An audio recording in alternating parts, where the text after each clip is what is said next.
Tomas Strakosha nuk po kalon një moment të mirë në këtë pjesë të karrierës pasi portieri i kombëtares shqiptare ka humbur vendin e titularit në radhët e skuadrës së AEK-ut të Athinës në dëm të italianit Alberto Brignoli.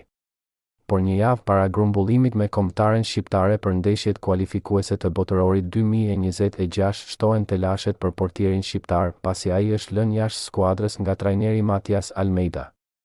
Mediat greke raportojnë se disa shqetësime fizike kanë bërë që ai të mos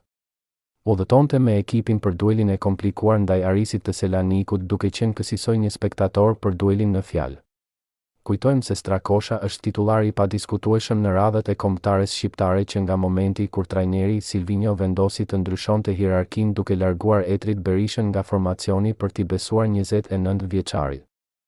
Pushimi i Berishës në këtë sezon si dhe aktivizimi me luhatje i Strakoshës me klubin grek bën që të ketë tashmë një problem të madh dhe të dukshëm sa i përket katërkëndorit të ekipit ton.